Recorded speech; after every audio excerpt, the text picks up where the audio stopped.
Took us 3 years to build a $10 million hard money lending portfolio, but after that, it scaled extremely quickly. Also, we've created $10 million portfolios in other markets with some of our business partners, so I know exactly what it takes to build that out the right way. If you don't know me, I'm Jason Bailin from Hard Money Bankers, and we've actively operated our private lending company since 2007 with a portfolio of about $50 million annually. So today I'm going to go through the exact system we follow when creating a new office and scaling it to $10 million. That's typically the goal on our new offices. We're going to talk about deal flow, capital, risk management, and the whole team, what it looks like, even going to go through the financials with the revenue and net profits would look like after expenses. Now, if you just want to work directly with us to make sure you scale your hard money lending business the right way and as fast as humanly possible, click the link in the first comment of the video to chat. Without further ado, let's just get right into it. All right, so I'm going to share my screen and we're going to go through the exact way to build a $10 million hard money loan portfolio. I've done this several times over the last 19 years, so I'm pretty familiar with it. So the first step, if you look on this screen related to what a funnel looks like, let me make this a little bit bigger. So everything starts here, lead generation, attracting new borrowers. If you have borrowers and leads coming in on a regular basis, good things are going to happen, right? If you don't have borrowers, you're not going to be able to raise capital. You're not going to be able to do good loans, and you're not going to be able to have a portfolio. You need good deals coming in regular basis. Online marketing, offline marketing, going to auctions, going to meetup groups, going to RIA groups, going to meet with brokers, real estate agents, online stuff, digital stuff that we're going to talk about here in a little bit as well, in order to get the phone ring, meeting with borrowers, getting referrals from other real estate investors, and continuing to do loans and loans and loans over and over and over. Typically over 50% of borrowers turn into repeat borrowers because you're doing bridge loans and fix and flips and rental properties. Most real estate investors don't just buy one property, they buy multiple properties over and over and over. But it all starts with this. Too many hard money lenders think that because they don't have the capital lined up yet, that they can't do this business. Well, you're never going to get the capital unless you get good deals and opportunities. So it's so important, lead generation. Now, obviously, risk management's important. I'm going to show here on the next slide exactly what we do and how we analyze and what LTV requirements we do. But you got to wear your underwriting hat, right? So during lead generation, you got to wear your sales hat. During underwriting, you got to wear your risk management hat. And I know that's challenging to do depending on what your background is. If you came and you were a mortgage broker and all you did was, broker loans to the lender, maybe it didn't matter as much on the risk management side. And then on the other side of that, if you came from the banking world and you're just worried about risk management, maybe it was challenging for you to go out there and be very, very salesy to try to generate lots and lots and lots and lots of business. So both of those are obviously important. Capital structures, we'll talk about that here in a second. But, do you have a fund? Do you do direct placement? Having access to capital, comes from the lead generation side. You need borrowers so you have capital to deploy into their particular deals. And how our team is set up, with a $10 million portfolio, you don't really need that many people. So that makes it great. Obviously, technology, integration, software, CRM, loan servicing software is super important in this business. So let's go through kind of each one of these and a few other things. So related to business planning.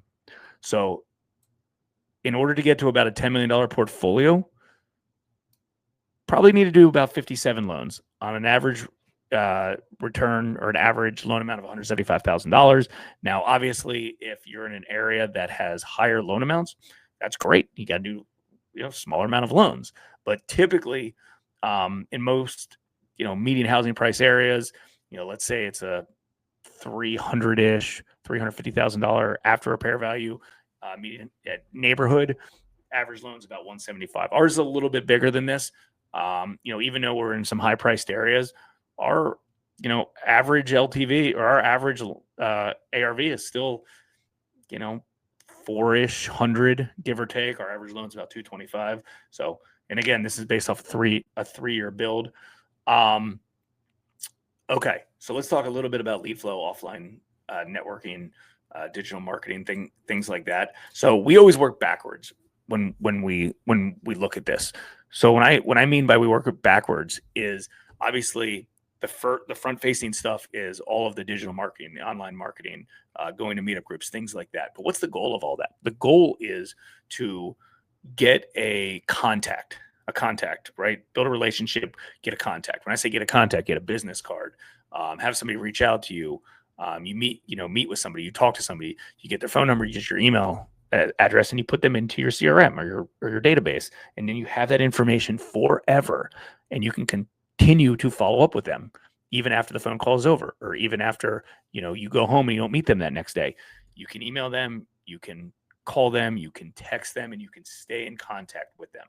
So the most important thing for all of marketing stuff is to get the contact information so you can follow up with them automatically when the time comes. Because most people you meet today, they don't have a deal that necessarily they have to close on tomorrow, or maybe they don't accept your terms, or maybe you don't want to work with them because they're not qualified at this point, but they might be in the future. So it's important to have that email list built up and that contact list where you can stay in touch with them. And then it's just scaling from there, right? You already have that system in place. You already have your CRM in place. Obviously an important, a lot of people are using like Go High Level these days. We integrated that recently, but we've used Infusionsoft for like 15 years. You can use Constant Contact. You can use iContact, MailChimp, whichever one works for you to stay in touch with people. And then your goal every day is go out and meet borrowers or talk to borrowers. You can do that online. You can do that offline. The lowest hanging fruit is offline. Where do real estate investors hang out? Meetup groups, RIA groups, things like that. Get off your couch, go to them, go meet people, get the business cards, put them in the database, follow up with them regularly to see if they have any opportunities, right? Auctions, mortgage brokers' offices, real estate agent offices, anyone who either is a real estate investor or works with investors, construction companies, contractors, roofers, things like that. And then, or you do the online stuff. Now, the downfall about the online stuff is it typically costs money to do that. The offline stuff is just sweat equity. And you can get to about that $10 million portfolio with just doing the offline boots on the ground, very low overhead expense stuff. But if you want to kind of do some of the online stuff, Google AdWords, Facebook ads, we buy leads from connected investors. We buy leads from Bigger Pockets.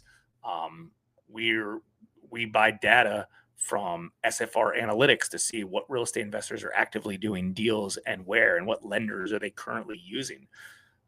And then the goal is build relationships with them, get them on the phone, see if there's deals that they can have, and then have a follow-up system over time. So the way that our loans are structured is we typically will do up to 65% LTV based off of the after repair value, right?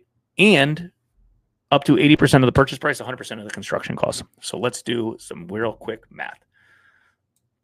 Borrower buys a property for $100,000, buyer, I should say. It needs $50,000 in renovation work. I know my handwriting is not great if you're watching this. Okay.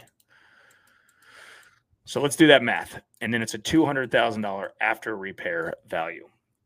100 purchase, 50 renovations, 200,000 after repair value, right? So they're hoping to make $50,000 gross. That'll probably end up being like 20-ish net, give or take. But okay. So we'll lend them up to 65% of the after repair value. So we take $200,000, 65% of that, and our max loan is $130,000. And you say, hey, wait, it says it's, their purchase price is $100,000 and it's $50,000 in construction. That means they need $150,000. Why are you only going to lend them $130,000? Well, they got to bring money to the table. I'm not giving them 100% financing. Risk management. Think like a lender. Think like an investor. So that means they're bringing the difference, which is $20,000 down plus closing costs, estimate closing costs, depending on what state you're in. We charge 3 points. So then, and there's some other miscellaneous fees. Plus we have high transfer and recordation taxes in our states. So call it another 8%. Let's just round up to 10%. So that means in this particular deal, they're going to need $30,000 cash to close.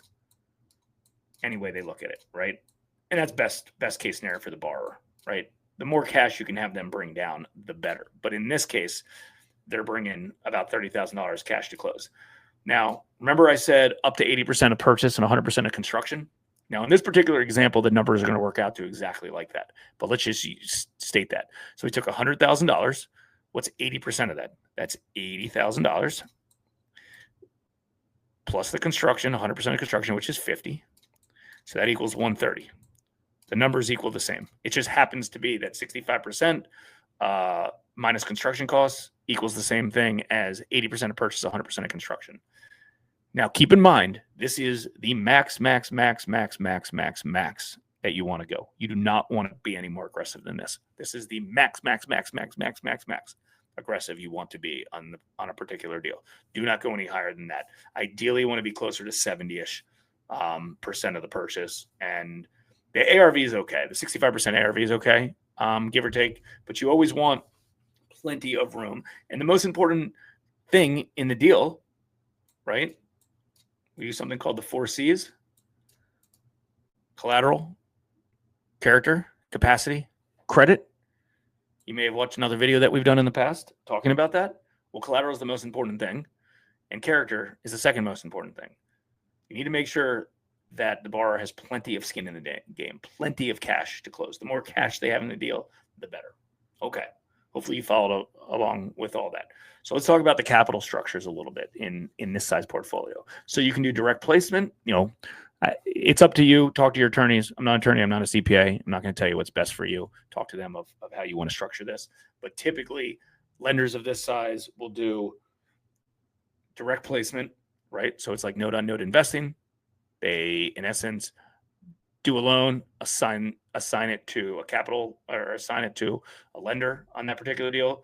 They'll do a fund, right, where they raise capital, debt fund that they raise out. And some people even do unsecured debt, where they lend, where capital investors invest money through your company, and then you lend it out.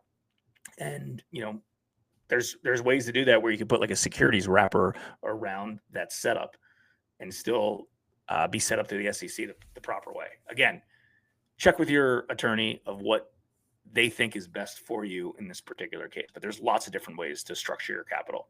All right, related to hires, who your hires are going to be and your team is going to be in this particular situation. So if it's you and a business partner, you can get to pretty darn near close to $10 million, which is you and a business partner. If you have a business partner, my business partner and I, we were able to get to about 10 million, with just the two of us. And then our first hire was, like an accountant or a bookkeeper to help with the loan servicing portfolio.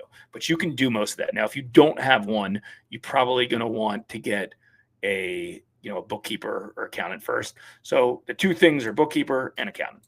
Processor and bookkeeper. Let's talk about the roles of both. So a loan processor is when you have loans that you're currently working on, the processor comes in, they process, they get them all the way to closing. Maybe they do some draw requests for construction holdbacks. In essence, they're doing everything on the front end. And the bookkeeper, the accountant, they're doing everything on the back end. They're living in the loan servicing software.